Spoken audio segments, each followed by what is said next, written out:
Hey there, and welcome to another episode of Tales from the Podcast. I'm your host, JB, here, of course, with my lovely co-host, Mr. Nasty. How's it going, buddy? So it's going all right. It's all right. Yeah, just all right. I'm doing. I mean, I had kind of an off day yesterday, and just earlier today was kind of but I'm doing all right. I watched some footage of the first Pantera reunion tribute thing, some clips of it earlier, and that put me in a pretty good mood. Well, So. I mean, that's actually sounds pretty cool. Anyways, before we go ahead and get started with everything, let's go and start and talk about a little bit about our sponsors and everything else going on. What? Yeah. You heard me. What? Check out House of Mysterious Secrets over at houseofmysterioussecrets.com. Use our code 4130, save 10% on awesome fucking horror merchandise.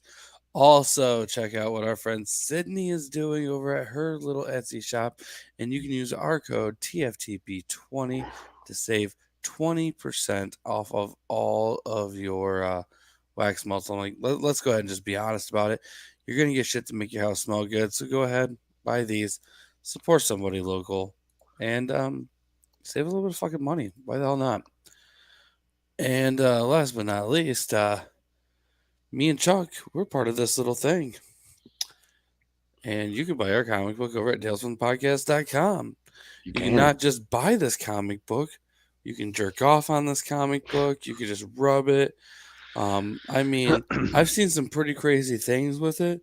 So there was somebody was telling me that it's actually perfect to buy 10 to 15 copies and use it as toilet paper. So, I mean, whatever you decide to do. You read it and wipe your ass after you're done. Yeah. Or you can just buy a bunch of them for stocking stuffers for all your family and friends. Yeah, I mean, if you're into Christmas and shit, yeah, do that. I mean, there's so much you can do with it. I strongly suggest, though, just buying it at least. Anyways, we do have a guest this evening. And not just any guest, but probably one of my favorite people in the whole fucking world. My buddy, Mr. Andy Imhof. How you doing, boys? What's up, man? I was dying laughing when JB said Christmas and shit. If you're into that Christmas and shit, it's only, globally recognized holidays, but whatever. G.G. Allen Christmas album is what it sounds like. You should have heard me on the phone earlier. I was at the grocery store. And I'm like, because my wife sent me out and she's like, can you get some stationery for the kids? They want to write a letter to Santa. And I'm like, you realize they got like 6 more rows of Christmas shit than they did Halloween at this fucking piece of shit store. I'm like, why the fuck is Christmas so much more important than fucking Halloween? I mean, I was getting legitimately pissed the fuck off over Christmas shit today. And man, one of the Thanksgiving stuff though. Oh, dude, when they put out Thanksgiving stuff, it's barely anything. That's true. I was actually Santa was poking his nose in it. Right. So at the Tractor Supply down the road from our house, I was amazed at some of the Thanksgiving stuff they had. I really should have gotten some photos. I got some photos recently of their Christmas stuff because, man, they switched that room like that. It was like, okay, next holiday. It's got that real don't ask questions, just consume vibe. Yeah. That's how it is all the time, it seems like. But like, I don't know. With us, it's like Halloween had a few aisles. I mean, there was a decent amount of stuff. I mean, I will fully admit to fully going really overboard this year on Halloween, though, too. I mean, I you know those I don't know if you've seen them, but they make these Nightmare Before Christmas like stuffable decorations that hang. I've seen Okay. those. Yeah, I have the full set. Like I'm so every burnt out on that fucking movie. fucking one. Well, to be fair, that's my daughter's favorite movie, and I I mean, get it. Yeah. yeah, and that's not the only decoration. I mean, I went all out this year on Halloween. That's for sure. You know how many Christmas decorations I bought this year? Big old fat goose egg. 0. Yeah. Oh yeah, I don't plan ever on it. buy Christmas stuff. They just people give me the trees and the ornaments, and I don't really give a shit. But my kid likes it, and until he doesn't care anymore, I guess it's still gonna like the tree's still gonna go up. Other than that, bah humbug. Listen to these two. You guys out there watching the show, listen to the show. Don't buy into any of this. They're not as crotchety as they like to think that they are. They do. Oh no, I'm enjoy really that being crotchety. fun. Oh please. You know what, Chuck? I've told you guys on the pod before. I don't like Nightmare Before Christmas, and it's not because it's a bad movie. It's actually really inventive. It's Yeah. because claymation makes me viscerally nauseous. I don't know why, but there's something about watching claymation that just it freaks my eyeballs out, and I hate it. It's like if my eyes could hear fingernails on a chalkboard. You know what I'm saying? Ooh. I don't know. Every time I think of like That's that whole horrible. claymation, almost stop motion look, I always think of the. And I know this is gonna date me a little bit, guys, but do you remember Clay Fighters? Hmm. Mm-hmm. Yeah, that's exactly where my head goes. That and then Celebrity Deathmatch. Hmm. Yes. So I I mean, I liked Celebrity Deathmatch. I would watch it begrudgingly, but even when I was younger, when that was out, oof, man, I had a hard time with it. James and the Giant Peach, fuck that bullshit. I could not sit through that movie. Really? yeah, I didn't really care for that one either, to be honest with you. You know, Nightmare Before Christmas was one of those. There, I like it. yeah, I just it's I'm all so right. burnt out on it. Like, uh, my Well, my you daughter didn't used to have be to watching watch it all so the fucking time. much. Yeah, I did. Kids always wanted to watch it. Yeah, I don't know. My kids watch so much bullshit now. It seems like. Hey, do you guys know who the writer Shane Black is? Yes, David chiming in. One of the underrated Christmas horror movies I've seen is Christmas Evil, and I 100% agree. Very, very underrated one. Also, last year's Fat Man. That is in my lineup now. Really I need to finish watching that. It's I like it. It's good. I liked interesting. what I saw of it. I watched it real late one night and fell asleep. It was really good. I liked what I watched of it though. So I definitely want to watch that one again. Yeah, it's well worth another watch. Oh, Now, the reason why you I was said something about Shane Black, though, right? You're talking about like the Predator. yeah, and did you know he Yeah. wrote the first 2 Lethal Weapon movies? Yeah. So we're going through and watching the whole Lethal Weapon series. We just finished Lethal Weapon 4, and it is so funny to me, like the drop off in story quality. And it's just it has me thinking a lot about Shane Black. I've seen a bunch of movies where he wrote the first one and it was a smash hit, and then he didn't Right. write the sequels because they gave it to somebody else and they were just garbage. Now, you do realize one of the things that really make him a big hit is the fact that, like, and this is cool because it has a whole Tales from the Crypt tie-in too. It's like Lethal Weapon, for example. You know who was the director for that? Hmm. Richard Donner, one of the main producers for Tales from the Crypt. No So, kidding. yeah, so you always had people like that that always went back and forth with it. So, like, basically anything that you go and look up with Shane Black is going to be something along those lines. So, like, what? Predator. Let's go ahead and check out who was doing the Predator. You're looking at, let me go ahead and do all casting crew. Give me a second to actually find it. Joel Silver, right there. Joel Silver is the main guy behind Tales from the Crypt. In fact, the thing that was holding up Tales from the Crypt with all the court trials was the Joel Silver Holdings. No kidding. Go figure. So I mean, you're talking. There's Predator right there. I mean, and I mean, let's like I mean, basically, in all of his fucking career with Shane Black has been with people who have worked on Tales from the Crypt, which is pretty fucking cool. Personally, at least I think so. But yeah, Monster Squad. That's a Fred Decker one. Another Tales from the Crypt guy. So I mean, if you could, I don't think Shane Black's actually the incredible person there as much as it's the producers and the directors. That's fair, but I mean, I'm looking at his writing career, not directing or acting or whatever other bullshit. Direct, yeah. I was only looking at his writing, to be fair. Oh yeah, but like everything on his writing career, I've probably watched multiple times because they're just good, dude action flicks. They don't make a lot of sense, but man, shit's blowing up everywhere, and it's like we need more Shane Black in our lives right now.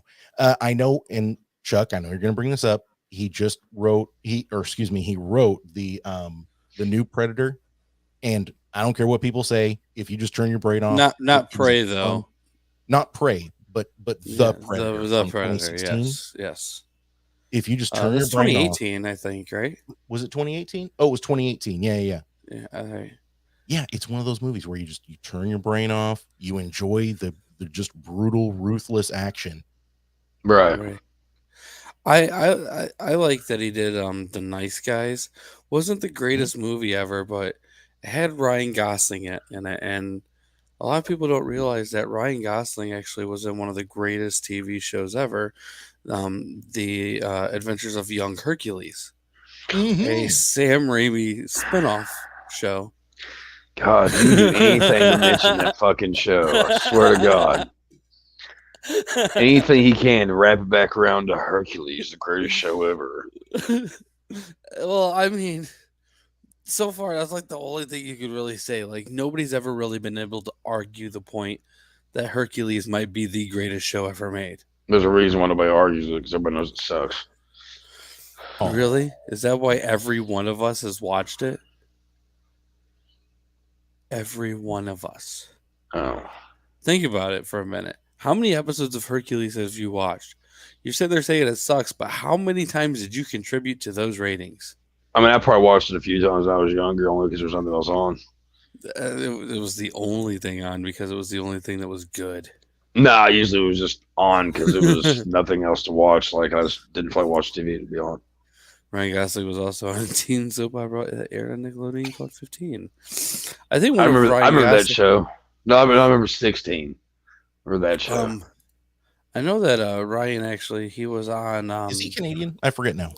I believe so, because I know he was on a very, very, very, very, very early episode of Are You Afraid of the Dark? Yeah, in 1995. So he was also on an episode of Goosebumps back in the day too, which, I mean, I knew that way too quick, I think. That's what I was sitting there thinking. I remember him being on Goosebumps.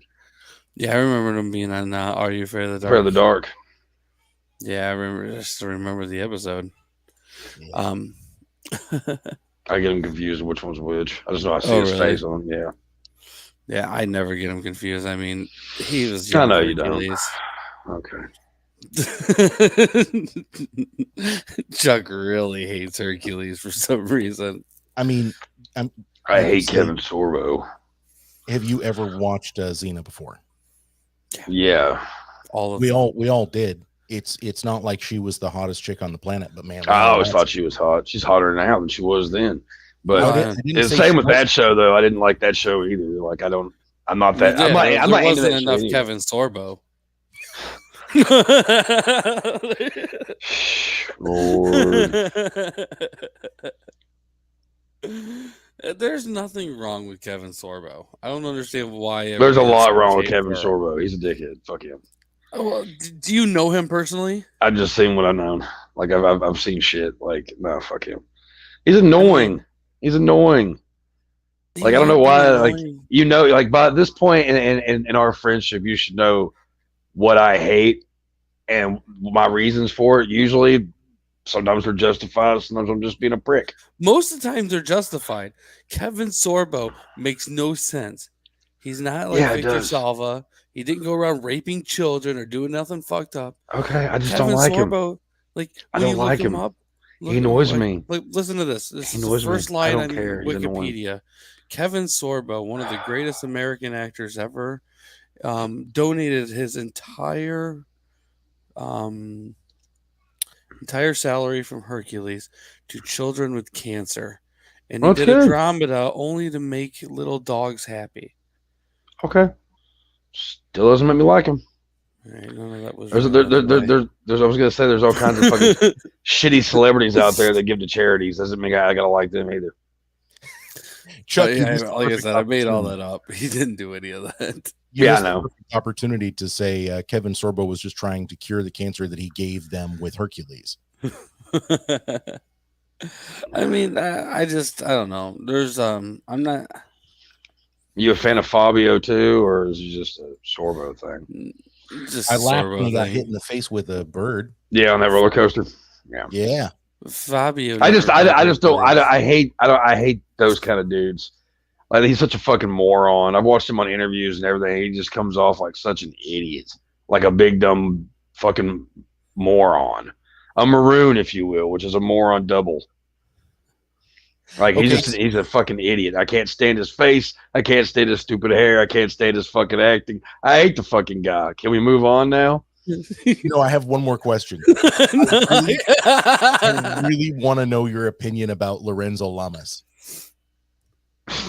Probably hate him worse.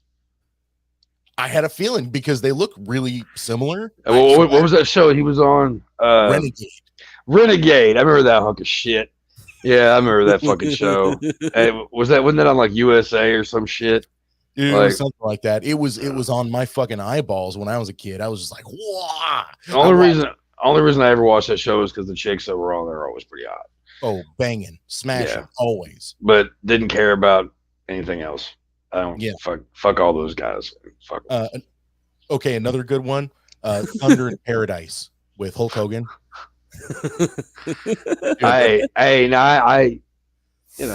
I'm a wrestling fan, so I mean, it's still a piece of shit, but I'm not saying it's not. Hulk's in it. I don't know if that makes it good. Oh, it doesn't. Not by any means. His best movie is Suburban Commando. So, yeah. You sure it is? What other movie would he do that was his best movie besides that? Wasn't he in? Am I leaving something out? Ninjas High Noon at Mega Mountain. I rest my case. Now, look, you guys. I don't know about Hulk Hogan's career, but I heard that his son was a real smash hit. Yeah. Yeah. That was like 10 years ago. You can't say too soon. No. I mean, it's true. The kid's a fucking idiot. He really smashed those records. I mean, he did a really good job. Yeah. Sort of like Paul Walker. It's a shame his career ended when he did. He was really catching fire. It really was, man. I mean, I 100% agree. Shit. And we're burning. Not as bad as him. But I love you, Chuck. I love you too. Oh man, but you too. Oh, play on words. Yeah, see, look at that. You're such a romantic. I'm an intellectual. Are you? Unlike Kevin Sorbo, who's a fucking idiot. Anyway, we move on. I'm in Hercules. Oh, it's the greatest show in the world, says JB. It's okay. I mean, it's not a bad show. I mean, if you like anal good raping stuff. Well, I mean, dude, he's just much better than you think, you know. And he might be, but there's also a point where I don't give a fuck. I hate the guy. I hate him so much. I hate him. Flames flames. Anybody catch the Clue reference? Yeah, I can't say the motherfucker. There's just some people that like, I watch a movie or something, their face just makes me it's painful. I'm just like, God damn, stop making me look at you. Like, some people are actors. I'm just like, God, why? You've got the worst face. Like, I don't go into acting. I don't have an acting face at all. Why? Because nobody wants to stare at this longer than they already have to during the week. You know that. I would disagree with that. I think that being a more unique face means that you're more likely to do something.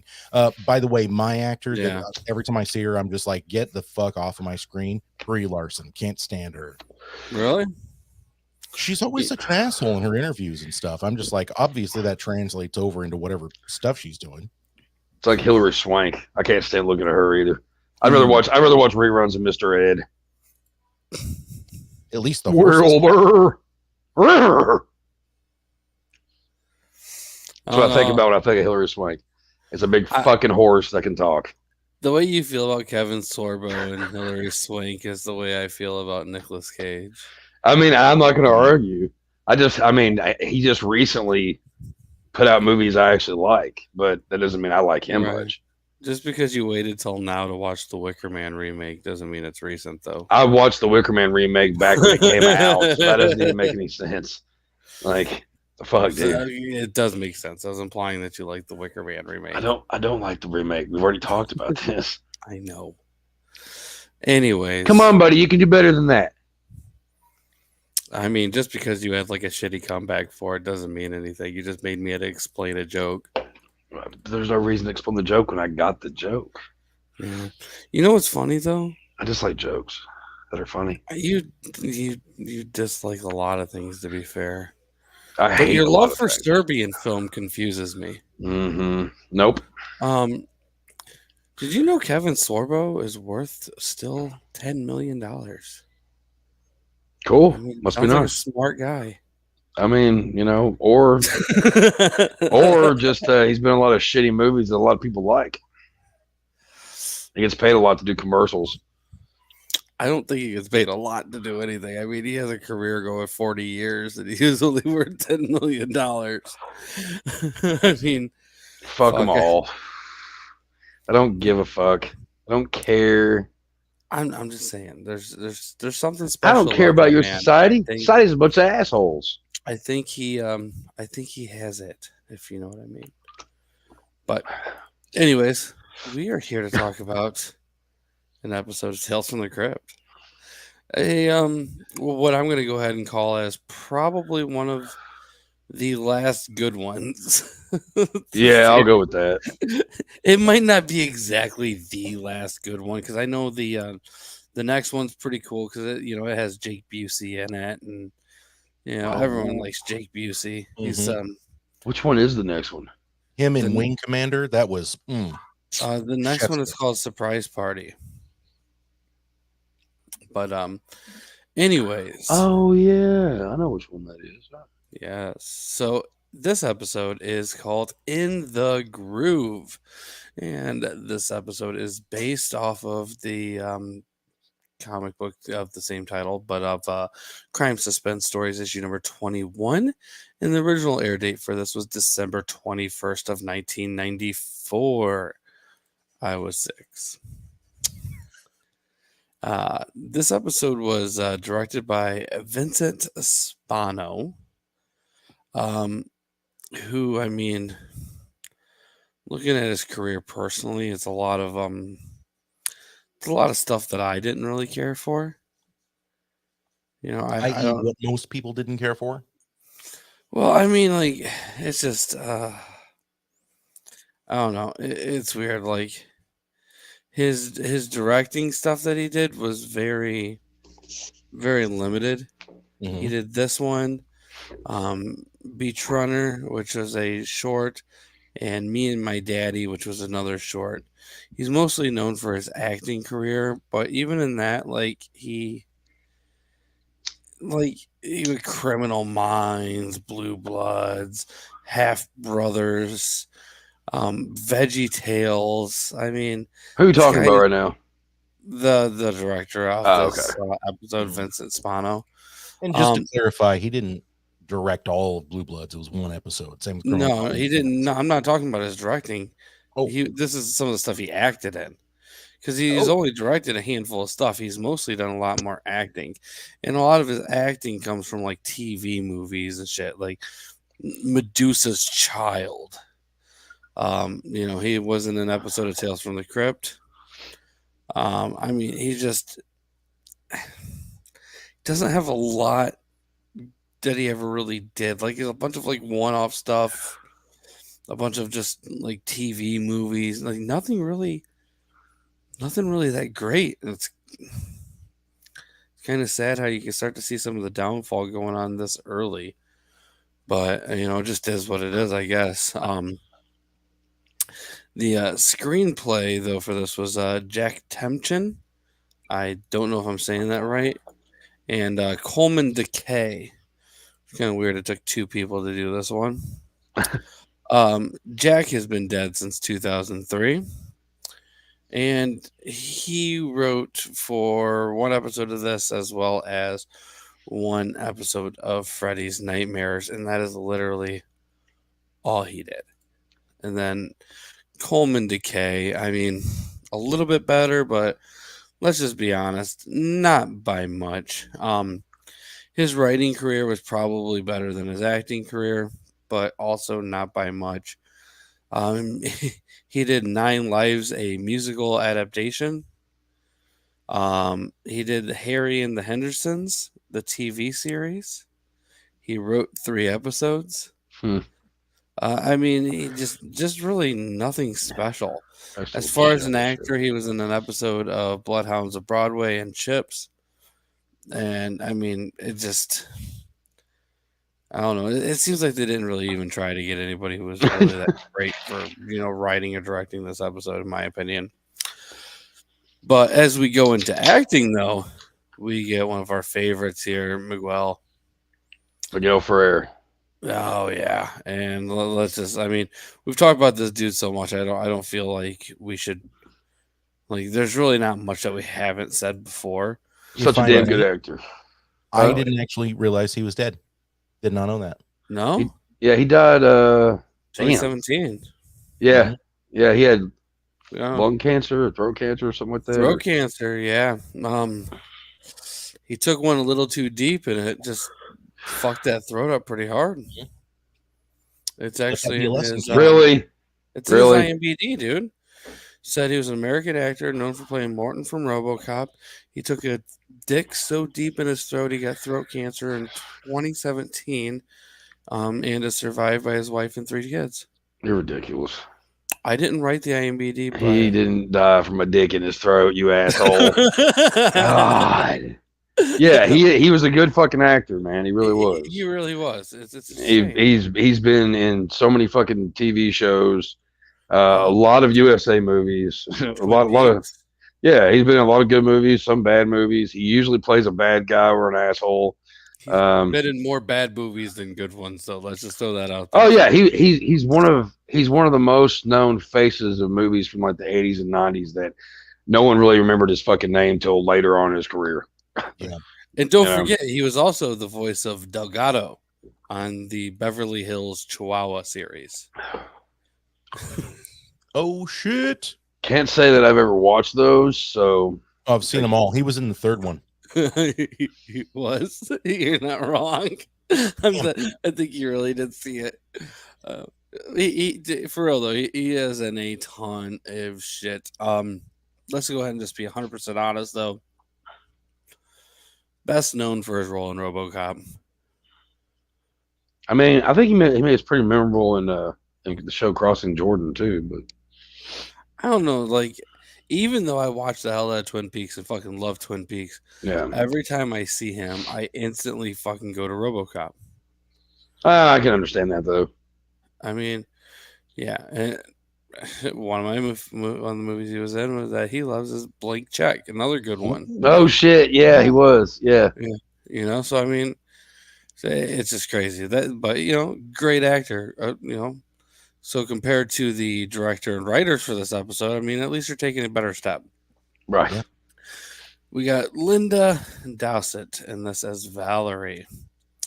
I mean, man. Smoke show. Yeah, not a lot of stuff going on with her either, though. She No, did. except for the sheer dress. I'm pretty sure it showed off a nipple ring. It did. I wouldn't be I noticed surprised. that too. Yeah. Yeah, Chuck. Boom, fist bump across the United States. Boom. Now let's go ahead and say here. As far as her acting career, she didn't do a lot. She was in Woman's Head, a TV series, Okay. and she played Woman in it. She was in The Young and the Restless for one episode. I mean, most of the stuff she was in was like one episode, except for the Larry Sanders Show. She was in 45 episodes of that. God, I forgot about And that she show. even did We know why. the soundtrack. Why? Because So- she was spitting on the right pole, if you know what I mean. I mean, maybe not the right pole. I don't know what that show was. You know, I mean, I would be surprised, I guess. I mean, especially those times. Yep. And the people that worked on that show too. So exactly. I don't know, man. It looks like a lot of this stuff is let's see, there's two trivia things in here, and one of them's actually including the Larry Sanders thing. And during the same period of time, there's another thing in there too I'm going to read to you. But her appearance in Playboy magazine coincided with an episode of Larry Sanders' show, depicting her character as being selected to appear in Playboy. So let's just go ahead and throw it out there right now that obviously she's a little bit older than, at least for me, to realize who she was, but clearly a porn star in some sense. And then in between 87 and 94, she lived with Gary Shamling. And I guess she ended up a fine, upstanding citizen, isn't I was gonna She I was gonna filed say- charges against him for sexual discrimination and sexual harassment too. Yup. Yes, she did. I said yeah. Oh, I thought you said nope. No, we were both agreeing with you. Oh, Was she actually in porn or was she just in Playboy? I don't know, but I'm assuming Because I mean, if she's just in she did Playboy, it's not early. porn. Well, I mean, yeah, but I mean, early Playboy was a little bit more raunchier than it is nowadays. No, it's not. It's never been really that raunchy. I didn't say raunchy, but I mean it's more raunchy than like nowadays. Because nowadays it's like nothing. It wasn't really nothing then either. That's why Hustler's much better. Well, I mean, let's go ahead and talk to our porn expert, Mr. Chuck Nasty. How's it going? Oh, I mean, I'm Chuck, and I'm a It's pornaholic. it's not wrong either, though. I mean, It's not. It really isn't. no. Chuck, do you remember when Playboy said that they weren't going to feature naked models anymore? Mm-hmm. Yeah, and it threw a whole big. Everybody threw a tiffy about it. Yep. All the other magazines were going, yeah, please. Hey, we need double the pussy shots. Yeah, we're taking this one out the window. Really? That's where you go with it? Yeah, Even Vogue was like, "Up, time to step it up." yeah. Oh, man. Hefner's dead. Hefner's dead. He's a piece of shit too. Wow. Larry Flint was a nicer person. Well, I can't speak for that personally, but I will definitely take your words on it. And actually, just so if anybody is curious, it was in the 1993 September issue of Playboy. So if you wanted to check that out, I made sure to get that information for you. Now, also continuing on this, we have Wendie Malick in this episode as well. Hell yeah, Huh? Gilf. I guess. She's the one that she's the one that was on. She's like the sister in this one, right? Yes. Yeah. Okay. Yeah. She's actually in quite a bit of stuff too. Oh yeah. A show my kids watch called The Owl House. This is the one. I mean, that just came out like 2020 to 2023. I mean, it's still making it. Done episodes of that. Family Guy, American Housewife. One of Chuck's Frasier. favorite shows, Dear White People. I've never even seen that. Oh, I thought you did. She was on Frasier. She was on was it Dead Like Me or whatever the show was? Or Just Shoot Me. Just Shoot Me. Yeah, she was a moron on there. Yeah. Hot in Cleveland. I mean, she's actually been in a ton of shit, to be fair. More shit than almost everybody else on this entire episode. I mean, don't get me wrong, a lot of like really bad shit too, like the Bratz shows and stuff like that. But gotta make your money somehow. That's pretty bad. Yeah. Oh yeah, Just Shoot Me, Fillmore. I mean, man, she's done so much. Dream On. Yeah. The old HBO show? Yeah. Oh wow. I remember having to sneak and watch that when I was a kid. That doesn't date me. I don't know what does.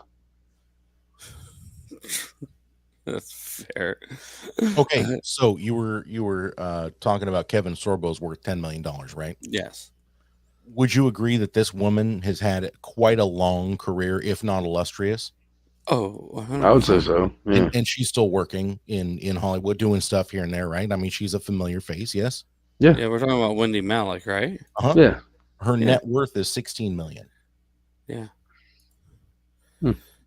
So I mean, Kevin Sorbo is clearly doing something right. That or this bitch is really fucking doing something wrong with her money. She has more than Kevin Sorbo. I will agree with that, but not as much as I thought it would be. No, considering how much she's done in comparison, Kevin Sorbo's done like a tenth of the work. So I mean, kind of like his acting. Yeah, but I mean, ooh, nice one, Chuck. Yeah, I like that. His wallet's still fat, though. I mean, for not doing shit, you know. Whatever. I mean, Hercules must have been a hell of a fucking payday. You know, I heard Wendie tried to get on that show, but she got turned down. Who? Wendie. Who we're talking about? Oh, sorry, yeah. What the fuck? I forgot who we're talking about. Yeah. The edibles just kicked in, boys. No, it doesn't kick in for another 20 minutes. Yeah, he ate those as soon as we started talking about Kevin Sorbo. He's like, it's gonna be one of those fucking nights. But no, you would expect her to have made way, way more. You would have expected her to be like 30, 40 million in comparison to Kevin's 10. That's kind of what I was expecting, yeah. Unfortunately, it goes by skill, not how much you've done. So even though Kevin's done a tenth of the stuff, his skill level is so much higher than hers that he has obviously made. But she's a better actress. I mean, the paycheck doesn't speak it. I mean, whatever. Meritocracy. You know, she's. I mean, maybe I don't know. Illuminati isn't being nice to her. I don't know. I don't know, man. I mean, even if you look at her, because one of the things that's crazy about her in comparison to him, so like Hot in Cleveland. All right, I said she's in that show. Now keep in mind her pay when I say this. Okay. She did 125 episodes of that show. All right. The thing is too is she did 149 episodes of Just Shoot Me. It's a hilarious show. 19 episodes of Dream On. But I'm just saying though, like on top of being worth just a little bit more than Kevin Sorbo, she has multiple shows with well over 100 episodes that she's appeared in. So it's like she was getting paid like $50 an appearance. Like, you know, for being whatever. Yeah, it's just like she didn't get paid shit, dude. Maybe we'll find out later on that she's actually the one that paid for the cancer patients of the children that watched Hercules. I don't think so. I mean, I don't think so, Tim. You said. I'm looking at like some of her stuff right here, and it just doesn't seem like not a lot going on with her, like at all. Hey, speaking of not a lot going on, Slash from Guns N' Roses is in this too. Oh yeah, like appears and says a couple of things, and I think it's hilarious because every time I hear Slash talk, it catches me off guard because it's like the Mike Tyson thing. Like you're looking at Slash and you expect him to be like, "Oh yeah, that's cool, man, whatever." Right. But instead, he walks in and he just goes, "I'm taking your time slot." No, From poor Miguel. one of the And cool it things doesn't too suck about like him that. is the fact that like he actually has 56 different like actual appearances too, like in total. Don't get me Yeah. wrong, a lot of them are music videos, but like there's other things too, like The recent commercial he did for well, some bank or some shit. right, but he was in Sid and Nancy. Yeah. He was in Sam Kinnison's Wild Thing. Yeah, he was. I mean, the guy Buffy the Vampire Slayer, he played a DJ. So In the movie or the show? the show, Oh, I didn't really. Private Parts, Yeah. the Drew Carey Show. Yep. That's when they were trying out guitar players for their band, and Dave Mustaine was on there, and Joel Walsh was on there too. Oh, Right. that's right. I forgot about that episode. Yeah, it was a good episode. Chuck. Deep. I like that. He did I was a big Drew an Carey episode fan. of, Metalocalypse. Yeah. Which is a great fucking show. Oh, it's great. He was in Anger Management, the TV series. Never saw that. Me neither.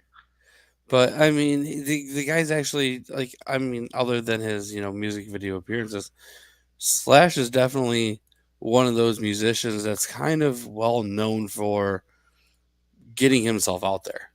Oh yeah, he'll stand in with anything. Like, hey, yeah. Slash, you like being stuff. We just need you to come in and say 2 words and then walk back out. Right. $2 million. So, boys, let's just play a quick game. Top of your hat. Slash's net worth in 2022. Off the top of your head. Oh shit! Slash's top. 30 million. I'm gonna say 60. It's funny that you guys said that because you're both a multiple of 30 off. He's worth $90 million. Oh wow! Really? Okay, that doesn't really surprise me though. I mean, one of the most beloved guitarists of all time. Of just being but he wrote a lot of the music too, which gives him actually double credits and double paydays for everything, which a lot of people forget about that part of it. And doesn't he have stake in a record label too? I mean, a lot of these would not be surprised. I mean, I'm not really sure. It sounds like he might. Also in this episode, though, we got Rusty Schwimmer, who a lot of people don't realize is the late sister to David from Friends. Really? The late sister? Oh, she dead now? I don't know. Actually, she's still alive, and I don't even know if they're related. I made that all up. Okay. I was like, okay. All right. She actually kind of looks like David Schwimmer. Now that I'm looking at her face, I mean, if David Schwimmer used the woman, what was it called? The woman swap filter on Snapchat. They don't look anything alike. He'd probably shoot himself.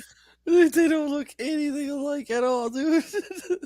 It's the nose, man. The nose. Oh man. I'm actually looking on here. Her birth name is Deborah Schwimmer. I don't think she's actually related to a woman David. would change her name from Deborah to Rusty. It only makes sense. She was just a really, really big fan of the vacation movies. Was like, she could just really relate to Rusty. Now, when you say big, because I do have her photo pulled up here. I didn't have to. I mean, obviously, God damn it. She's actually still great in Band of Brothers, by the way. I mean, she's actually really a ton of shit. She's in the new Guardians of the Galaxy holiday special, The Righteous Gemstones, which very underrated, funny show. Also, if you're, into Danny McBride, who I honestly, if you're into comedy, he's pretty fucking hilarious. Do you remember his K-Swiss commercials? No, dude, were they that good? They are some of the funniest fucking things I've ever seen. Oh man, I'm gonna have to check them out now. There's only 3 things left: my brain, my dick, and my K-Swiss shoes. I'm gonna pull that commercial up and send it to you. It's amazing. All right, I'm gonna have to check that out. But I mean, she's been in a ton of shit. A lot of one-offs on TV shows and shit like that too. But I mean, like, this girl fucking works. That's for sure. You got to give her props on that. She does not work out, but she works. Seriously, God. The views on this show brought to you by JB are not of everyone on the show tells the podcast. If I can start doing a politically incorrect beginning. All right, fine. Well, she is definitely known for her big roles in like The Fresh Prince of Bel-Air, where she played Big Bertha. She was also in Ned Blessing, The Story of My Life in Times, where she played Big Emma. Shut the fuck up. Are you serious? I'm reading IMDb credits, motherfucker, so keep talking shit. Oh my God. Okay. That's what I get for trying to, whatever. Okay. It's like you try to say something, it's like, fuck, the whole world says this. She doesn't mean that we have to. Rollman. I mean, everything's just horrible. Now, hold on a second. Hold on a second. She did play a policewoman in the 92 Candyman movie.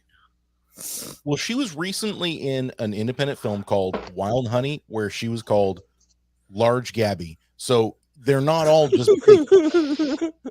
What was it called again? Wild Honey. Wild Honey, Large Gabby. What year did that come out? 2017. 2017. Mm-hmm. All right. Let's see. I've never Large heard of Gabby. that. Well, yeah, you are correct. You are correct. I mean, she was in Broken Trail in 2006. She was called Big Rump Kate. She was American Dad. She was Mama Squirrel. In The Hawk is Dying, she was Precious. Come on, man. Come on. They're spoon feeding them to us now. She was named Precious. In North Country from 2005, she was Big Betty. Okay. Okay. I mean, Big Betty. In The Princess and the Pea, she was Mama Pat. In The Perfect Storm, she was Irene Big Red Johnson. Shut the fuck up. Is that actually her name in that? Yeah. Big Red Johnson? I finally caught up to where JB is. Oh my goodness. Big Red Johnson. Like you can sit there and give me shit, Chuck, but IMBD. Oh no.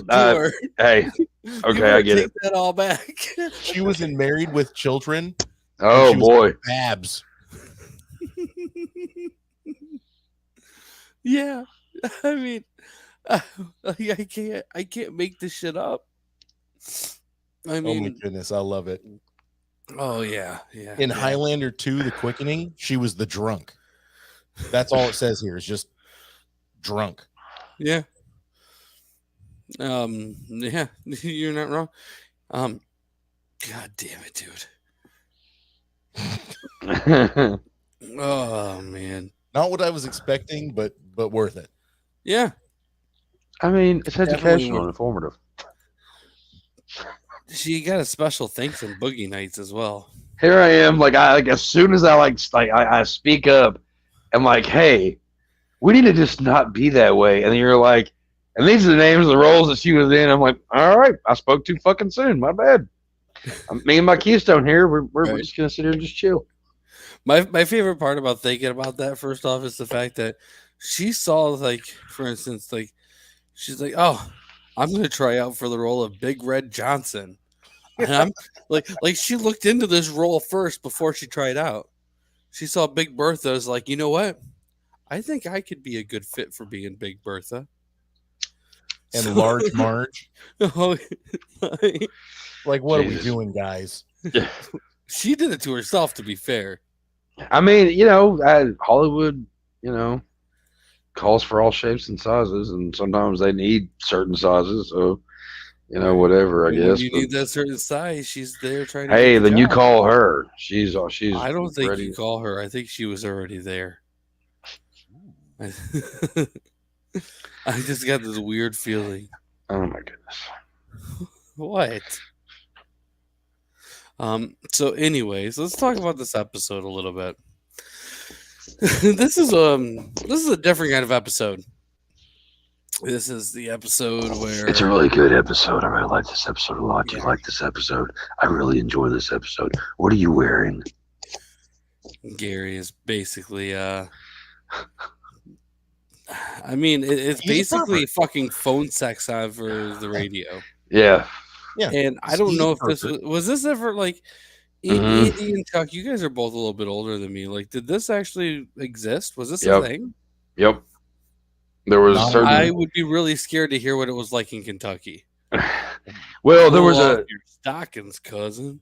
well, there was a couple different shows that happened on the weekends. I can't remember what channel it was on, but like there was like, they'd have like liquid metal and they play a bunch of industrial metal shit, and then like after that, there was for the longest time was this show where it was something very similar, where a couple of men, couple of women would act out like voice acting that like really racy fucking scenes, and then that went away and they brought in like Loveline. And then I used to listen to that shit as a kid all the time. Yeah. That's why I learned that it's not good to put peanut butter on your dick before you get a blowjob. Apparently that's the thing. And I'll never forget it. Well, I don't know why I it mean- sticks out. That's the episode I remember. What taught you that? Just curious. Huh? What taught you that? There was The this girl woman being that allergic to peanut butter, or the dog keep trying to get in there? no, this woman, but she called in a Loveline one time and she was like, my husband, I keep wanting to like, add food in the bedroom and he won't let me put peanut butter like on his dick so I can give him a blowjob.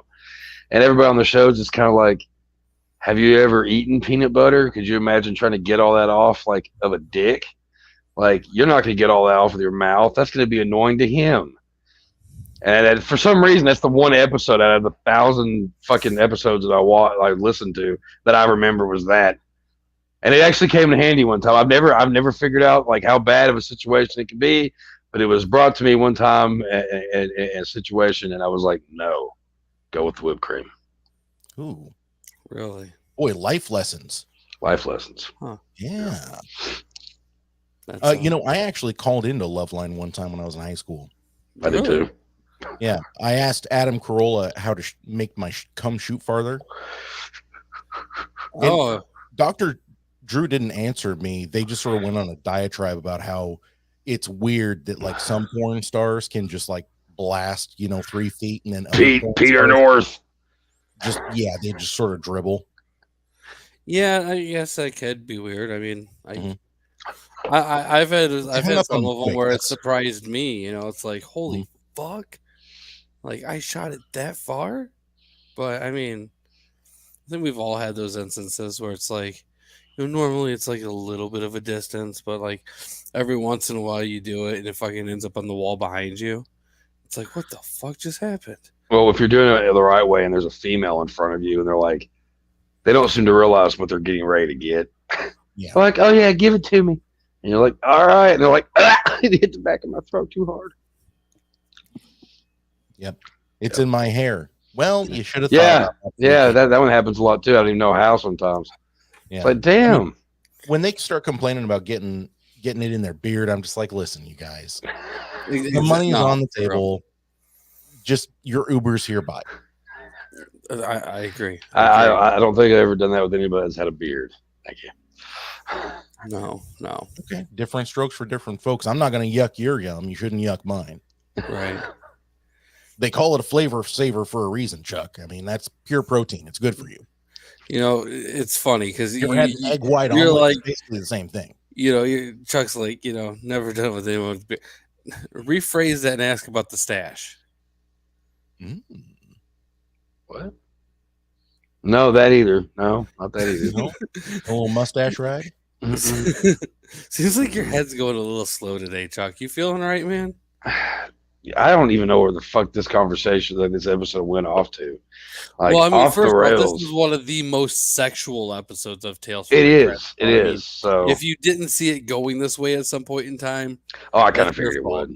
would. I mean, no, I'm okay with it. And I mean, this is hands down one of the most sexual ones, period. And basically, in between this episode, we got Gary, who's basically losing ratings, not getting callers in. So they bring in Valerie to kind of help with it. And Valerie kind of helps steam it up. And, to be honest, I mean, His sister's his boss. yeah, Rita. Yeah, she's a bitch. Yeah. and he's pretty upset because he was left half of one radio station while his sister was left the rest of all of the radio stations. And eventually, he ends up losing his shit on air, ends up having some anger issues. Well, the one thing that they said they couldn't do was disparage the mother, mother. who built the brand.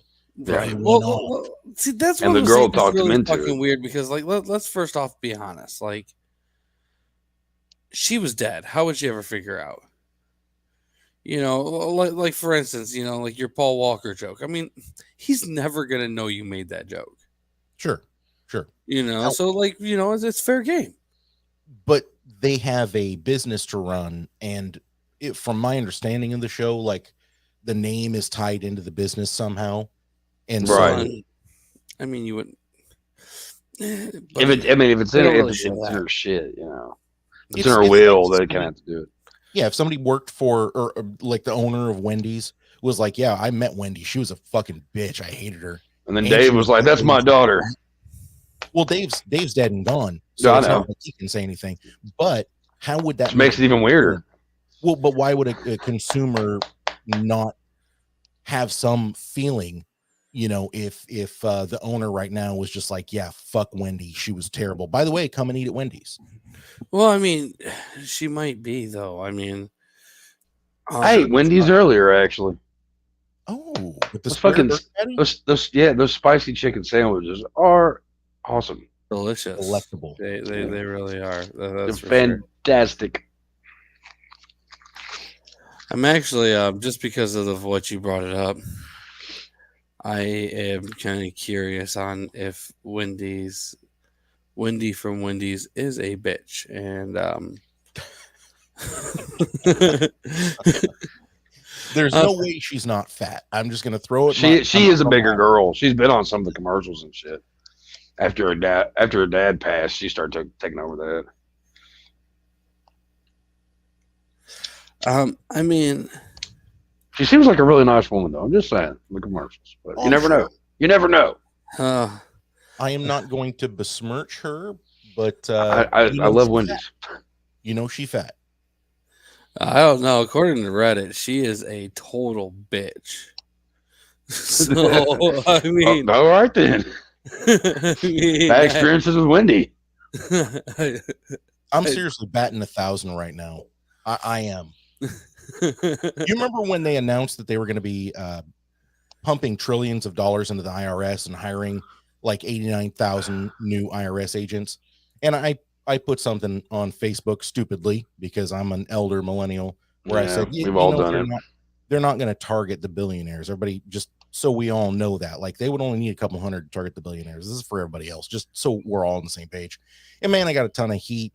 And there's one dude that's got a couple of professional degrees and, works in the engineering field. And he did this whole long diatribe, like full on fought me for 50 comments in Facebook, telling me how stupid I was and how naive I was. And no, they're going to do the right thing. And I'm just like, you seriously trust the government after everything you've been through? And he's like, well, I trust this one. And I'm like, well, you're fucking stupid.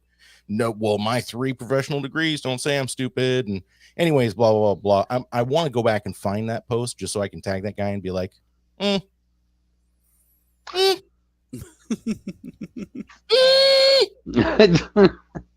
Whoa! Who could have seen it coming? Who could have seen it coming? No, Never thought I'd have to report $600 worth of Venmo transactions on my taxes. Thanks, guys. This is going to kind of bring it back real quick. It was just something I was thinking about. Melinda Liu, Wendie Thomas is she's known for being the namesake and the mascot of the brand. Has anybody physically seen a recent photo of her? Not recently. That is the Wendy's mascot. Mm-hmm. Yeah. I just want to throw that out there. She looks nothing like the Wendy's mascot. She used to have red hair, and Well, you can see the dimples, maybe. and one chin. Like, Oh my God, we're not doing this. She has one chin. It goes from her bottom lip to her tits. And of course, And she doesn't know just where to those fucking- end. just to add insult to fucking injury here, she was born in Columbus, Ohio. Little joke that Andy is gonna get real quick. It tracks. God damn it. Yeah. Anyways, this episode has nothing to do with Wendie, so let's go ahead and keep it going. So Gary is getting really into Valerie, and after this whole incident with him flipping out, And she's the one that's causing him to be a certain way. Yeah. Oh yeah, 100%. She is. Yeah. But I mean, let's be honest with you, everybody. I mean, like, as a man myself, I could say some of the dumbest shit I've ever done has been influenced by women. Ding, ding, ding. Yep. I can't speak for all of us, but I got a feeling all of us will agree. Chuck's still making stupid decisions for women. He hasn't stopped yet. There's a few things I have issues with. I have addiction issues with. Okay. Yeah. Cigarettes, peanut butter, cigarettes, alcohol, and women. Okay. And I can't figure out, but I think either the alcohol or the women are the worst. I can't. But not Kevin Sorbo. He didn't make your top 3. See, we're whittling you down. When I send you that Kevin Sorbo cameo this Christmas, you're gonna appreciate it. Oh my god! Send it to him. He would appreciate it a lot more than me. No, I actually would have. I would appreciate it. My friend Chuck really hates you. Can you tell him how it makes you feel? You know what? I will totally take a hate video from cameo from fucking Sorbo because I hate him. If I could convince him to get a whole pile of money and just rub it around on his face and be like, "Oh no, Chuck Nasty hates me. This is awful." Kevin Sorbo is only that would be funny. And if you sign up and it's your first time on Cameo, you get 15% off of that. So I mean, oh snap! How can you not? Yeah, I mean, it's almost too cheap not to. I mean, for somebody who's a multi-millionaire, he really puts and helps everybody who's on a budget. And not only that, but just so people realize, he has 4.95 stars and he is highly responsive. So not only is he worth a lot of money, been in some of the greatest shows ever, but clearly he is a big person when it comes to helping out his fans. And I mean, the reviews he has on here are fucking fantastic. It's incredible. Like, for those of you on the audio podcast, by the way, I wish you could see Chuck's face right now. Kevin Sorbo. Ah! Okay, that's all I'm hearing right now. I've actually gotten not a cameo from Kevin Sorbo, obviously, but I actually have gotten a cameo before. I never thought I would, but it was hilarious. Corey and I were watching. My wife and I we were watching through Warehouse 13. You guys remember that show? Yeah. Love that show. Eddie McClintock is one of the main characters, and we're about to finish the season, or excuse me, the entire series. And my wife was like, "Oh man, we only got a few episodes left."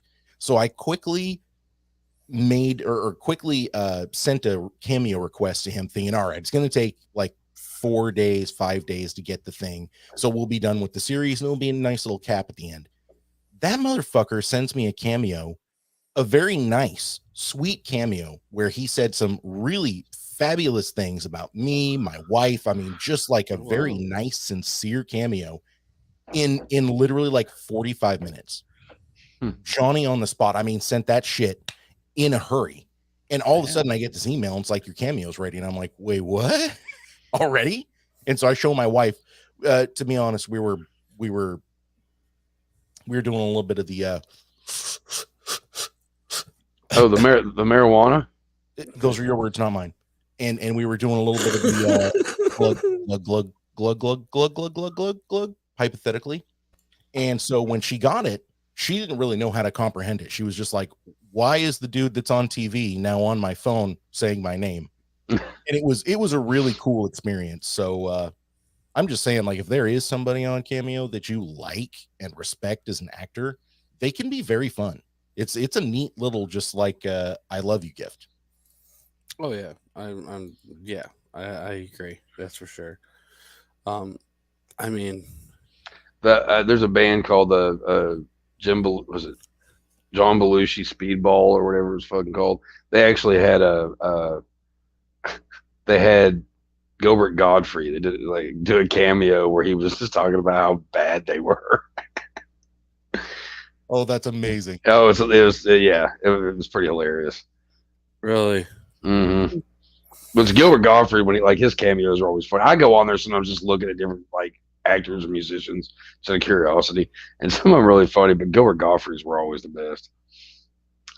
I Having never him checked read out any of his stuff. Shades of Grey. I heard that he's gotten pretty lame when it comes to some of his recent ones. Well, didn't he pass away? Yeah, he's dead. Yeah. That was the joke. Oh, Debbie is being an asshole. Whatever, not that bad. he's getting Anyway. buried in cameo requests.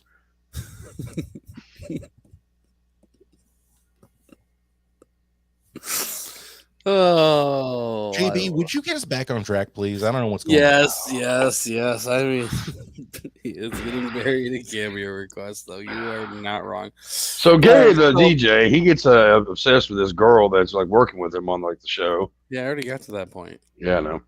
She's a classic manipulator, by the way. Completely. Oh yeah, very much so. I mean, And it makes as sense far as after Tales from the everyone. Crypt goes, I would say she is. And these are not my words. This is just from doing the show for so long.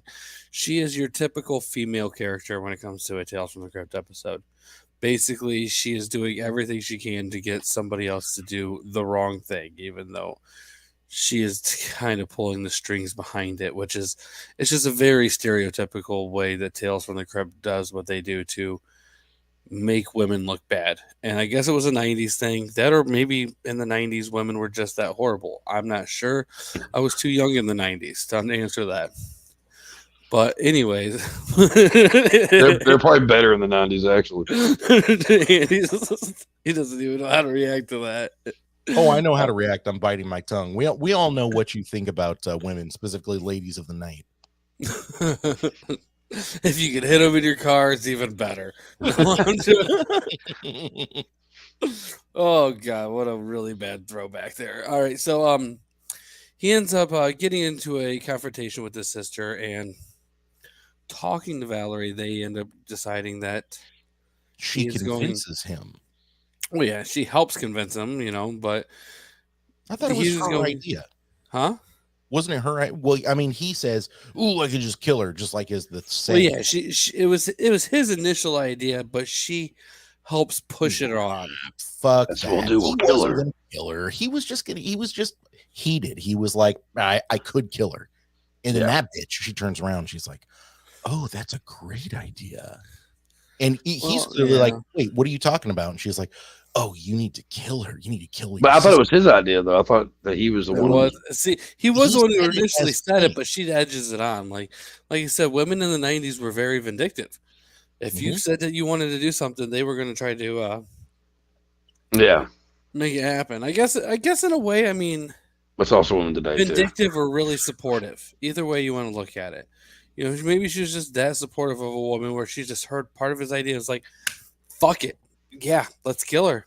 And Absolutely not. Absolutely not. I wholeheartedly You're disagree. not. My boy Miguel, he got played. He did. He did. He was saying it just as a saying. It's just like if Chuck said, "Yeah, oh, I love Kevin Sorbo so much." Like clearly he's making a joke, and then it'd be like if JB said, "Oh, really? Now I'm gonna get you a cameo with him for I Christmas." mean, I would only get him the cameo with Kevin God, Sorbo. do we because I have really to go hate back him. to Sorbo? Like it? I'm just this. It seems like an accurate comparison. I'm just using it as a I comparison. just, yes, we do. And God damn it. Yeah.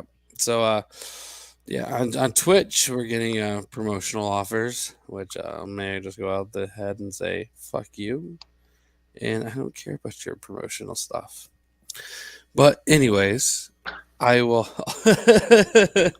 Yes, you're welcome, Chuck.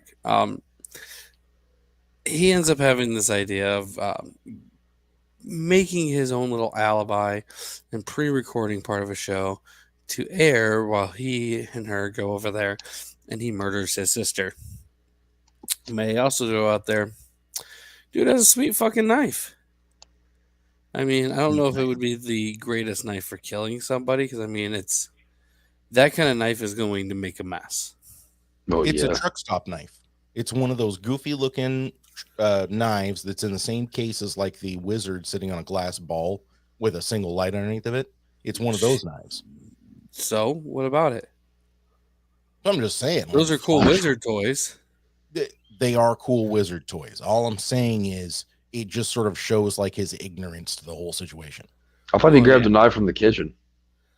No, he grabbed it from a sock. He had it like over like strapped Oh, to that's his leg. okay. All right. Yeah, You've been Yeah. watching too many Tales from the Crypt episodes, Chuck. it's true. Mhm. And he ends up going to kill his sister before realizing that his sister's awake, and she admits that this whole thing's kind of been planned and shoots him. And that basically ends our episode. Well, you do have Valerie at the end of it, like letting you know that he's like, she's on the air and she's talking about like how he's no longer there, and she's like fake crying, and then you realize, her and the sister were in cahoots the whole time, and that's why she was trying to get him to do this, that, and the other. Well, I mean, she tells him that basically before he dies. Yeah, no, I'm just saying, but like that's the end of the episode. Right, right. Yeah. And it's not a horrible episode. I will say I'll go ahead and jump right into the comic book comparison. Chuck, did you get a chance to read the comic book for this one? No, All right. I glanced over it a little bit, but I didn't have a chance to sit and actually read it. All right. It's a fairly different. Instead of being like a sex type show and everything, it's just done in a kind of a different manner, if you will. It's still a DJ or I guess a DJ. They don't really use the word DJ as much as a disc jockey, and he does. I mean, it's just a weird one because he's in love with this girl that he works with, type thing, and he has a wife who he doesn't really like and wants to kill her, and he ends up setting up an alibi, and while he's doing his alibi, which is the same kind of situation where he pre-records something, he ends up recording it wrong, which kind of makes him like kind of go into shock. And instead of going back to the station, they end up realizing that he's not there while they're on the air and they're talking about it. And that's kind of how he gets caught, because he kind of like puts himself into shock there. So, I mean, the basic premise is still there. HBO 100% sexed it up. Oh yeah, It's I mean- HBO, yeah. Right. Yeah, I mean, it's still not horrible, but it just is what it is. I guess we can just go ahead and just continue it going. I'll start off because I really got something I want to say real quick before I forget. But as far as the my views and my thoughts on this episode, I honestly enjoy this episode. I will say it's a little bit raunchier than it really needs to be, but it's still a lot of fun. One of my favorite parts is the beginning of this episode, where he's really getting into like the whole sexual talk, and at the time you don't realize it, but he's talking to Rusty Schwimmer, Big Bertha, or Big Emma, or Big Red Johnson, depending on whatever you've seen. And one of the funniest scenes happens where he's like, and I'm looking at her G-string, and she goes, I don't wear a G-string. and then after seeing the woman herself, it's like, nah, she would not wear a G-string. And it's like, What do you wear then? regular underwear. When he's like, you have the sexiest legs. And she's like, really? Nobody's told me that before. Right. It's just and you could tell after seeing it, like that. Yeah, that's why. But with the comic book comparison on this one, I will say, even though HBO kind of made it a little bit raunchier, I still think the HBO version was probably a little bit better than the comic book version, which doesn't really happen that often. But when you have somebody like Miguel on here, I mean, he really knows how to elevate something, regardless to how raunchy something is. And he did a really good job. Having Slash in it and having Slash talk is a big plus too. I mean, just because you have Slash in something doesn't really mean too much, but the fact that he actually had lines is pretty cool. Especially considering that, I mean, he doesn't really get a lot of lines in any other roles that he does, even when he did acting stuff. I mean, I'm not sure why. Maybe he just really, really sucked at dialogue and couldn't remember stuff. I mean, he kind of comes off as the kind of guy that, he's a good guitar player, but he might be really stupid. But I mean, there actually is a story that can back that up. For anybody that's watched Slash on Top Gear, the original, not the original Top Gear, but the one with Jeremy Clarkson and all the Top Gear that we know and love from England. Adam Ferrara. Is he on that? Nope. What show am I talking about? That one. That's Top Gear USA. That's okay. Trash. That is the Kevin Sorbo to the Miguel Ferrer. Yeah. I don't watch that shit anyway. I just don't bother. Anyways, Slash admitted on Top Gear that his original top hat that he got and started wearing around, he stole it. He was a kleptomaniac, and he was in the UK for one of their tours, and he saw the hat in the window, and he walked in and put it on, looked in the mirror, noticed the person wasn't paying attention behind the counter, and he just walked out. And that's how he got his first top hat. Mm-hmm. Huh. Thought he stole it from a leprechaun. It's too big. It'd be much smaller if it was a leprechaun. I don't know. I've never been next to Slash, so I don't know how big his head is. It'd be a little lepra yarmulke. I really actually would enjoy seeing that. Strangely, they both say, "Stay away from me, gold." Anyways, overall, I would give this episode probably a 6.5, 7 at the most. I mean, it's a fun one, but it's not one of the best episodes either. I'm not mad that I watched this one. I will say that, I mean, this is episode 10. So, I mean, we are diving pretty deep into some of these episodes. I know that this season only has 15 episodes, and then we're going right into season 7, which has 13. And I know we're hitting this weird little spot that's not going to be a lot of fun for us. Yeah, 7 sucks. I mean, so bad. Yeah, I mean, I don't know there's an episode on season 7 I like. Well, Smoke Rings has Daniel Craig in it. Yeah, don't care. I don't like any of those episodes at all. I've tried. Yeah, I always find myself what doing about marathon. Confession with Eddie Izzard? No. Mm-mm. Or Here Today, Gone Tomorrow? Mm-mm. No, I don't like any of them. Say Gretchen Palmer's in that one. But then again, it's been a minute since I've watched season 7, so I might end up finding one that I think's halfway decent. I don't know. It should be interesting. Like the third pig one, though, right? But what? The 3 Little Pig ones that they did. I don't remember that one. That's the last episode. As Bobcat. Oh. It's Bobcat? like the only animated one that they did. And it's just a version of 3 Little Pigs that has nothing to do with any of the comic book stuff. Oh, okay. I vaguely remember that. No, you said Bobcat. I was thinking of the good episode that he was on. No, this is the bad episode he's on.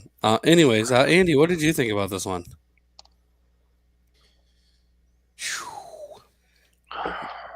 You know what, you guys? The beginning was funny. Being introduced to the new production assistant or whatever you want to call it, the gal helping him out in the booth. She was a little I mean, she could have been built up more as a character, but I thought they did a really good job of showing just what a sleaze Miguel's character was and the animosity between Gary and Valerie and all of that. I thought they did a pretty good job of building all that up. Of course, it was overacted. Every single episode of Tales from the Crypt is overacted by virtually everyone. So, I mean, that's just a take your standard 1 off of the list. So now we're to 9, right? I liked the twist. I did. For whatever reason, while I was watching it, I did not expect the twist. I expected him to go in there and something would happen. I knew that something would happen as Tales from the Crypt. But when she just like flipped around and knew he was coming, I was like, oh shit, that was a pretty good twist. And then going back and having that woman that they put in the booth, and I forget exactly what Valerie says, but she alludes to the new DJ. She's like, I think the new DJ is going to work out just fine. I like her. And as soon as she said that, I was like, oh, yep, shit. They were in cahoots. Oh, yeah. Those dirty bitches trying to bring Gary down. All he wanted to do was have some phone sex on live radio. I mean, that's all he wanted. You were not wrong at all. No. I liked the twist. I'm actually going to rate this. I'm going to do a 7.5 because I just, it wasn't the most engaging thing in the world, but I liked the end. And that elevates it for me. I would probably be giving it a 6.2 if I was watching all of these episodes with you guys, but just the 25 or so episodes that I've been on, I'm joking. I think it's only been like 8 or 9. I don't know. Yeah, it's probably been more than you realize, but yeah, probably.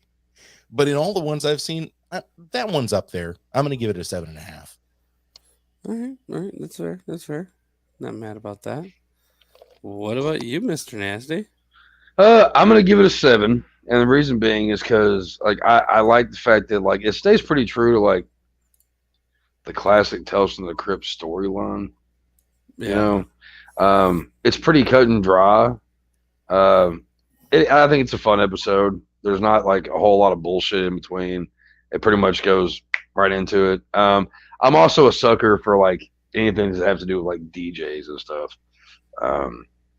Because that's always been a thing of mine. My dad was a DJ when he was in college. I used to listen to all his tapes. I was a big fan of Pump Up the Volume when I was younger, and still am. And one of the reasons why I love doing all these fucking podcasts. So yeah, no, I liked it. So yeah, like I said, it's 7 because I think it was pretty cut and dry, pretty to the point, and I enjoy it. Interesting. So, what did you say you liked the Pump Up the Jams? Pump Up the Volume with Kristen Slater, old movie from the. All right. I was thinking the. I still love that movie. Actually, it's a good one. I don't think I've seen that. When you bring up Christian Slater, the only movie that comes to mind is Cuffs. I love Cuffs, but that's a great movie. Oh yeah, great movie. I still watch the movie. Christian Slater's in Pump Up the Volume from 1990. Yeah. I mean, it has a high rating on it. I mean, it's a good story of a pirate DJ who happens to be this kid in high school that nobody would ever suspect, and all these people really love his radio show, and no one knows who he is and all that. It's pretty cool. It's a pretty interesting movie. What's weird is the fact that the director and writer for this did this, and I mean, a lot of his stuff sucked. Did what? Did Pump Up the Volume? Yeah, he did Pump Up the Volume, but I mean, a lot of his other shit just like complete shit. Oh, really? Yeah, he did the TV movie of Man in the Mirror. He did Weirdsville, Say Nothing, Exchange, Jailbait, The Waterford Girl, Empire Records. I mean, I like Empire Records. Did you? From 95? Yeah, I like Empire Records. Huh. Fucking Guar's in that movie. I love that movie. Well, I mean, Guar will take a paycheck wherever Guar can. Yeah, but I mean, I thought it was just throw that out there first. But again, it goes back to like the DJ thing with me. When I was like younger, I used to hang out a lot of CD shops, one in particular, and so I always dug that aspect of it. I don't know with that movie though. I mean, Debbie Mazar's in it, and I hate her fucking face. I disagree, especially that era. Debbie Mazar. You like her? Who? The name's familiar, but I can't put a face. Which one is she? Her face is so horrible. Let me find a picture of it for you. Oh, this is something about like. Well, I mean, she's aged better, I guess, than what she did then. Oh man. Oh yeah. There we go. Here's a picture of her. Don't get me wrong, she looks better nowadays than she did then. Back then, I mean, she had like, I don't know, like almost like Fariza Balk. Like she has that look. Like, yeah, you gotta be like a certain person to like her. She's Dude, kind of like that. I used to I have a was huge literally crush on just- Fariza Balk. Yeah, I was about to bring up Fariza Balk. I can't believe you just said that. They're similar to me. Yeah, they just have like I don't know, like they don't look similar, but they both have like back in the day, she looked more like Fariza Balk, except her. Mhm. I don't know. It was like a mix of Fariza Balk and Julia Roberts because she had those big cocksucking lips. So I never thought I never thought Julia Roberts was that hot though. I Who didn't is say it? she was hot, Show me this chick. huh? Because I can't remember who she is. The chick you're talking about. I just showed you. Oh, her. I didn't see it. Now Yeah. you got to show one of her younger photos, JB. I remember her. You a She's- 1998 photo. Yeah, I remember her. 1998 photo. I know. I always thought she was attractive in a weird way. Oh yeah. I And mean, Chuck- you would. You know what the weird connection is here? Empire Records and The Craft. Somehow we've gotten onto both of these movies, but they both had Robin Tunney in them. That gal from Yeah. She's the one that shaves her head, right? In Yeah. Empire Records. Is that what she does? Shaves her head? I remember. I know who you're talking about though. The chick that's in The Craft. She's like the good girl or whatever. Yeah. and she was in The Mentalist, which was a really good TV show. I like that show. I never even heard of it. Oh, dude, it's worth the watch. I think you'd like it. Let's see here. I got you a few extra pictures here, Chuck, just because I know you were enjoying photos. Yeah. Yeah. See, I always thought there was always something about her that I always found attractive. There's something about her face, though. I don't know. Like, I don't know. I mean, she's just not for me, I guess. You know, kind of like the way Jennifer Tilly talks just fucking annoys the fucking shit out of me enough where I can't stand her face. Jennifer Tilly's. Ugh. I love Jennifer Tilly. Come on now. I mean, you would, but I think it's just because you don't get enough love to realize what real love is. I just always had a thing for Jennifer Tilly, asshole. God. Okay, correct me if I'm wrong. Again, this is my concussion brain, but didn't she die in the first Scream movie trying to go through a doggy door in a garage door? Who? Was that Jennifer Tilly? No. That was Rose McGowan. Oh, Rose McGowan. Yeah. Oh God, man, Jennifer Tilly didn't age well either. I don't think she looks that bad for her age. I mean, Really? Yeah, I mean, I don't think she's cute. I mean, she's not like she used to be, but I mean, she's gotten older and I think she still looks fine. Yeah, she still looks fucking gorgeous to me. Oh, I don't know. I'm gonna hold off. That's all you, Chucky D. Hey, whatever. I mean, I don't give a compared fuck. to like I don't give a shit. her older pictures, I mean, like, I don't know, she actually used to look decent. I don't think she looks bad. Like, I don't know what the deal is with that, but okay. I can tell you what the deal is after the show. Like, I can tell you exactly how much that deal weighs and everything. But, Jennifer Tilly as Big Marge. I just, Big you know, Red Johnson. it goes back to like, you know, everybody thought that you know, fucking Julia Roberts was hot. I never thought she was hot. Me Fucking neither. who was that one bitch? Jennifer Garter. I never thought she was attractive. Her face annoys me.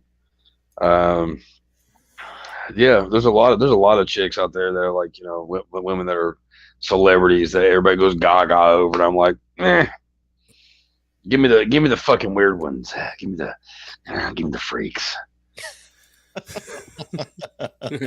And you That's why don't his like last Kevin name's Sorbo. Nasty. Kevin Sorbo isn't a freak. He's the guy that makes fun of the freaks. He's too Fucking- pretty. He's too pretty, right, Chuck? Too pretty for you. Yeah, I guess that makes sense. Yeah. I mean, I mean, he has a dick too, so not really. It's kind of totally different Well, I mean, on the attractive scale I'm when it comes sorry, down I to didn't it. realize you were that kind of person. I didn't know that was going to be the thing to throw you off. No, I mean, it's just totally different because, like, no, I'm not into Kevin Sorbo like I am these other females I'm talking about because they're females, and he has a dick, so it doesn't matter. I mean, yeah, he probably does, but I mean, if you don't think he does, I believe that too. It's all a ruse. it's all a ruse. He actually has a big gaping hole between his legs. Kevin Sorbo was actually China. Right. Right. China. Yeah. I mean, after the sex tape stuff, he had to quit doing it and fake your death. You ever seen China's sex tape with her and X-Pac? I have not. That is some scary shit. What's so scary about it? Her clit looked like a dick. I mean, it looked like a small penis. I mean, it was. I've never seen. Like, there's a reason why she was like, you know, wonder was like the wonder of the world. They always called her whatever the fuck. I think it was because her clit looked like a dick. What? Would I have fucked her? Yes. Probably. Yeah. I mean, so hold on. You wouldn't fuck Kevin Sorbo because he has a dick, but you would fuck China even though she has a little dick. No, I'm just saying, like, I mean, I wouldn't personally want to fuck China, but I mean, if China was alive and it's like, hey, I fuck China. I fuck China. All I'm saying is, like, I don't find her attractive by any means, you know. But you would like, do it just for the novelty. Just for the novel, yeah, for the shits and giggles. Why not? Yeah. But I mean, it's just I came on her face and she beat my ass. You know. It's just weird because like you won't. It got in her eye and she punched me in mine. But she has a dick. I mean, but she didn't have an actual dick though. She had a very large clit. JB, anything less than 2 inches is a clitoris, medically speaking. You should know that. The doctor diagnosed it. Less than 2 inches is a clitoris. It's true. It's true. Oh, god damn it. This is where the show goes, guys. All right. I have 3 clits, so. I mean, that's fucking weird. I mean, it could be worse, though. Now I just have this mental image of China on top of Chuck, and his view is just like. I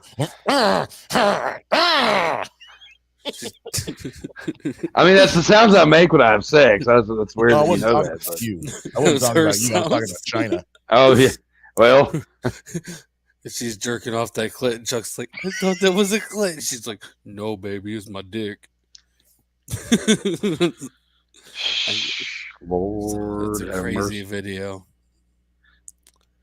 What's a crazy video? Are you watching it? No. Oh. He's there watching the fucking China Xbox porn. No. I have no reason to want to watch that. Anyways, Andy.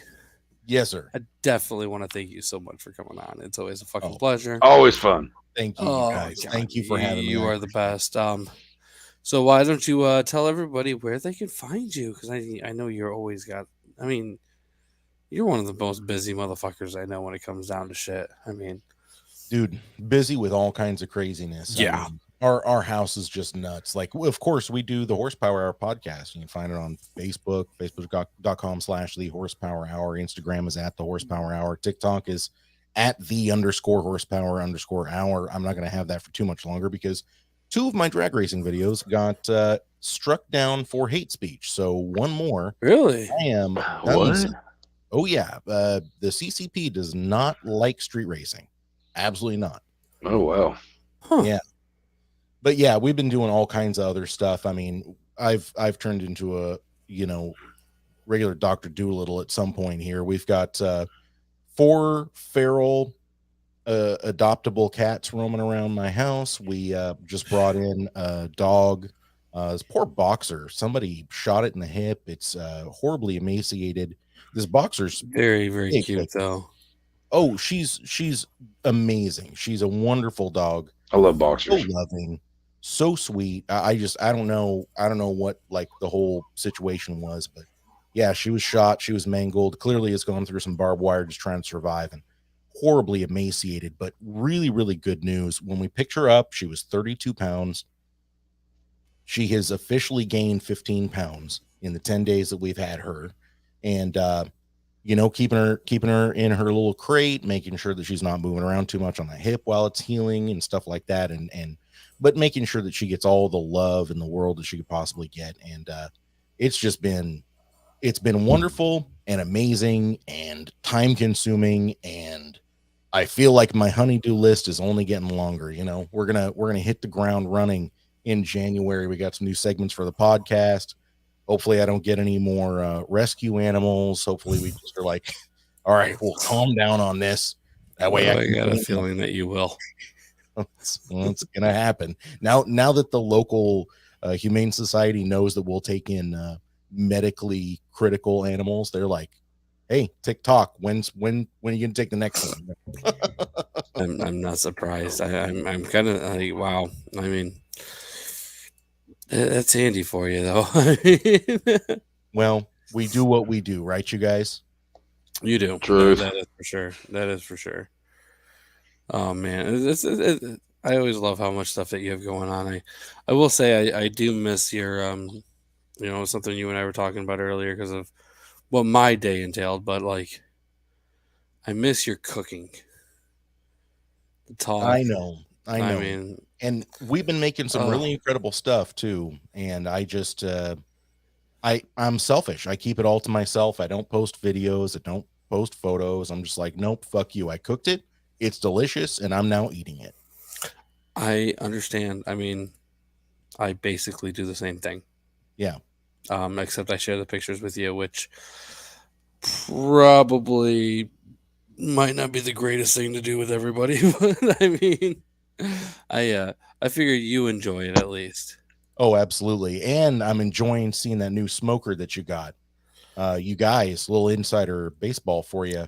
JB got an awesome pellet smoker. Copperhead Series 5. The thing looks like a fucking meat. Oh, it's so good. It's so good. Oh yeah. Dude, I could feed like 25 people with this. Bro, it holds like 40 pounds of pellets. It can run for like 24 hours at 275. It's crazy. Yeah. I mean, it's I think it has 9 trays in it. Mm-hmm. It's complete overkill for somebody who has 4 people in his family and one kid who only eats like chicken nuggets and shit and won't touch anything. So there's only like really 3 people that eat it. But I mean, I'm not opposed to having meat sweats and weird naps every once in a while. So a deal's a deal, man, and you got a steal of a deal on that thing. I remember when we found it online, I was like, that's a good price. That's half price. Buy it. Yeah, I mean, it's I've had car payments that were less, to be fair, but I mean, it was yeah. I mean, it's delicious. I mean, I'm very happy I got it. It's turned out to be one of the better investments that I've ever made, and I mean, I've made a lot of really good food with it. That's for sure. And you've made a lot of bad investments. So I mean, this is a man coming from experience. I don't know if I've made a lot of bad investments. I mean, the worst of my investments have been a lot of toys. For a half a second, I thought your worst investment was going to be your children. I was like, too far, JB, too far. Well, I mean, I don't know yet. I mean, you gotta wait till they're a little bit older. Wait till they're teenagers. Value. Well, I mean, at least to the right age where people want to buy them. Ooh. And I'm not sure when that's going to be. But I mean, then again, though, I don't know. I've invested quite a bit over this period of time now. So I guess the sooner the better when it comes to that. Just remember, buy low, sell high. You're right. I've never bought a child. Oh my God! Can we move the fuck on? My phone's about to die. You're all talking about selling children. Like, come on. Well, I mean, you only sell them if you buy them low. Oh my God! That's good business sense, Chuck. Come on, man. Unless they have many work years involved. Like, if you were able to put them to work for enough time to make your money back, then I can see how the investment could be there and still be worthwhile. But I mean, for that to be the case, yeah, you would have to have like a farm or something where you could really put the kid to work. Because I mean, farm help, I mean, that shit gets expensive. But I mean, one kid, you barely feed them enough to at least survive, but make him work for about 15 years. I mean, that right there could probably help, cover the cost of most of the investment right there. There it is. So I mean, if you're looking into buying and selling children, get a hold of us over at talesfromthepodcast13@gmail.com. Not a part of this. Not a part of this whatsoever. Nope. This is a JB thing. Chuck Nasty is not a part of this at all. Andy's helping me. Boy, Okay, but I'm not. Chuck, you are such a different breed from the last co-host that JB had. Wow. I applaud you, sir. What are you talking Ron? about? Well, because no, not the last one you had, but I mean, you had a guy that I wouldn't put selling children past him. Oh, That's fair. That's fair. talking about jack off. Your words, not mine. Jack off cunter. Yeah, that's what he's talking about. Jack off cunter. There you go. Well, god damn it. The way this show fucking goes sometimes, guys. You know what? I like Kevin Sorbo mode. I like that guy. We found one. Yeah. did. High point. Order that cameo, Andy. Doesn't mean shit. Doesn't mean shit. It just is Oh, fucking, God. you know. I hope you get a cameo in the mail. I really do. I'll make sure everybody has your personal email too. If I do that, we'll just, yeah. I mean, it's worth it for a Kevin Sorbo cameo. How do we get him here for a personal appearance? Oh, God. Oh, dude, I mean, like, I don't think it costs that much.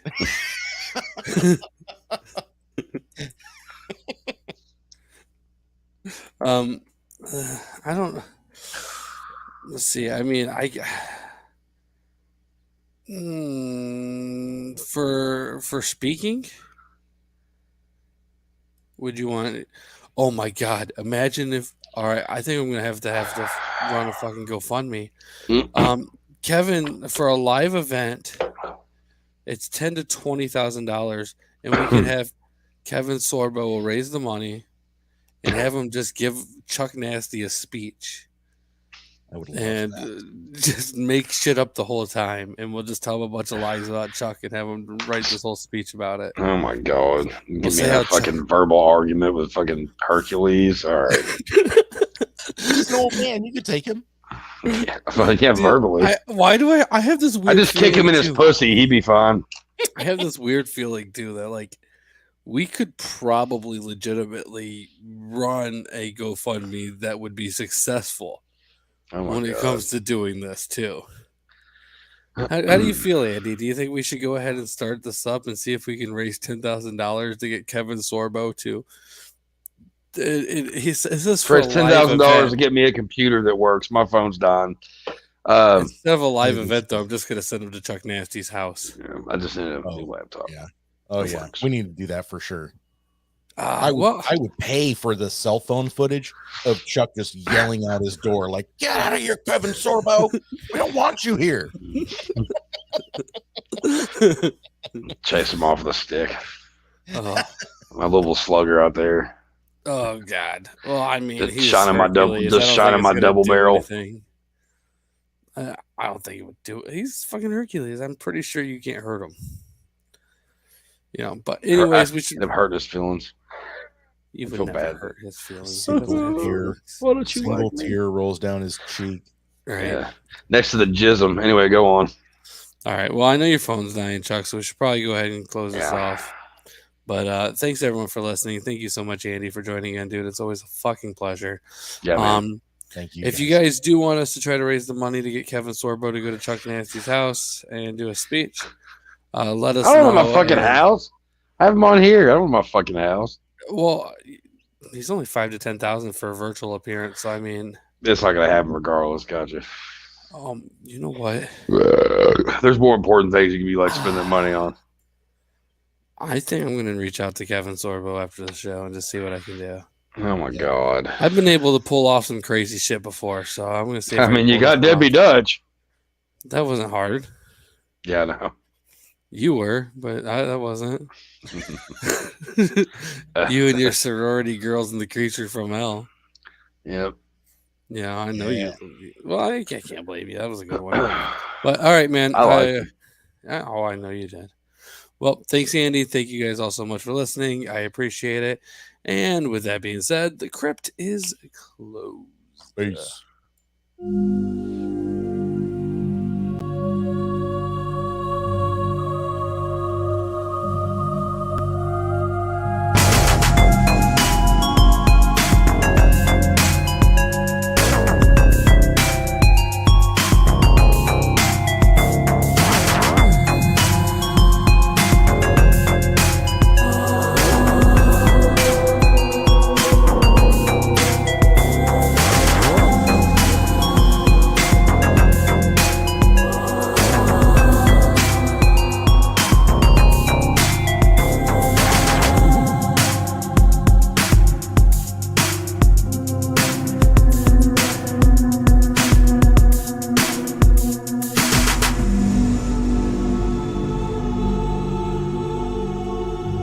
Thanks for listening, kiddies. You're all a scream.